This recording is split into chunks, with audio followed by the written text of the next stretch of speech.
নমস্কার বন্ধুরা, আমি আজকে আপনাদের বানিয়ে দেখাবো বাচ্চাদের অতি প্রিয় চকলেটি আইসক্রিম। তো আইসক্রিম বানাবার জন্য একটা কড়াইতে দিয়ে দিচ্ছি 1/2 লিটার দুধ। এবারে গ্যাসের ফ্লেমটা বাড়িয়ে দিয়ে এই দুধটা একটু ভালো করে জাল দিয়ে নিতে হবে। দেখুন দুধ কিন্তু আমি খুব ভালো করে জাল দিয়ে নিয়েছি। এখন আমি মিষ্টির জন্য এর মধ্যে দিয়ে দিচ্ছি চিনি। চিনিটা দিয়েও কিন্তু আবারও খুব ভালো করে এই দুধটা জাল দিয়ে নিতে হবে।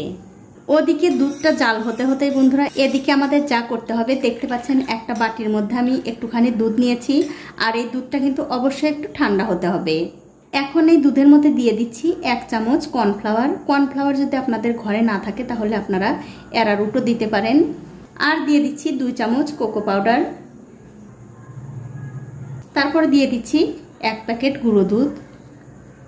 আর তার সাথেই দিয়ে দেব একটু বড় চামচের 1 চামচ লিকুইড চকলেট। এই চকলেটটা দিলে কিন্তু আইসক্রিমের স্বাদটা আরও দ্বিগুণ হয়ে যাবে। যদি আপনাদের ঘরে এই লিকুইড চকলেট থাকে তবে দেবেন, আর যদি না থাকে তাহলে কিন্তু আপনারা অন্য যে চকলেট কিনতে পাওয়া যায় সেগুলোও দিতে পারেন।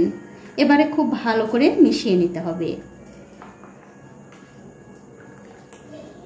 দেখুন মিশ্রণটা কিন্তু খুব ভালোভাবে মেশানো হয়ে গেছে। আর এদিকে দেখুন দুধটাও কিন্তু খুব ভালোভাবে জাল হয়ে গেছে। এখন আমি গ্যাসের ফ্লেমটা মিডিয়ামে দিয়ে এর মধ্যে এই মিশ্রণটা দিয়ে দেব আর এরকম করে নাড়তে থাকবো। অবশ্যই কিন্তু এই মিশ্রণটা দিতে হবে আর এরকম করে একটু নেড়েচেড়ে দিতে হবে, তাহলে দুধের মধ্যে এই মিশ্রণটা জমাট বেঁধে যাবে না। দেখুন সবটুকু মিশ্রণ কিন্তু আমি ঢেলে দিলাম। এবারে গ্যাসের ফ্লেমটা মিডিয়ামে রেখেই এই দুধটা আবারও খুব ভালো করে জাল দিয়ে নিতে হবে।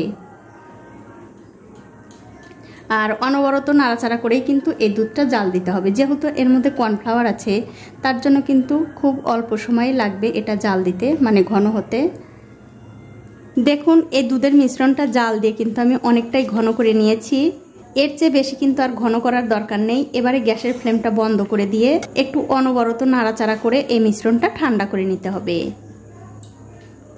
দেখুন এই দুধের মিশ্রণটা কিন্তু আমি খুব ভালো করে ঠান্ডা করে নিয়েছি। এখন এই মিশ্রণটা অন্য একটা বাটিতে তুলে নিতে হবে। দেখুন সবটুকু মিশ্রণ কিন্তু আমি বাটির মধ্যে ঢেলে নিয়েছি। এবারে একটা ঢাকা দিয়ে 3 থেকে 4 ঘন্টার জন্য ডিপ ফ্রিজে রেখে দেব। 3-4 ঘন্টা পর ফ্রিজ থেকে আমি এই বাটিটা বের করে নিলাম। এখন আমাদের যা করতে হবে এই আইসক্রিমের মিশ্রণটা এরকম একটা মিক্সিং জারে দিয়ে দিতে হবে। তারপর ঢাকা দিয়ে মিক্সিতে খুব ভালো করে মিক্সিতে একটু ঘুরিয়ে নিতে হবে। এখন আমি আইসক্রিমগুলো বানাবো, তার জন্য এরকম আইসক্রিমের কাপ নিয়েছি। এবারে এই মিশ্রণটা আইসক্রিমের কাপের মধ্যে ঢেলে দিতে হবে।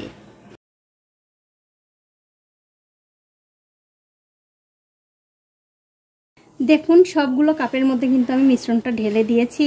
এবারে এই আইসক্রিমগুলো যাতে দেখতে একটু সুন্দর লাগে তার জন্য উপর দিয়ে দিয়ে দিচ্ছি ছোট ছোট টুকরো করে নেওয়া কাজু বাদাম। এটা কিন্তু পুরোপুরি অপশনাল, শুধু দেখতে ভালো লাগবে তার জন্য আমি দিয়ে দিলাম। এবারে একটা ঢাকা দিয়ে ডিপ ফ্রিজে আমি 6 থেকে 7 ঘন্টার জন্য রেখে দেব। 7-8 ঘন্টা পর ফ্রিজ থেকে আমি আইসক্রিমগুলো বের করে নিয়েছি।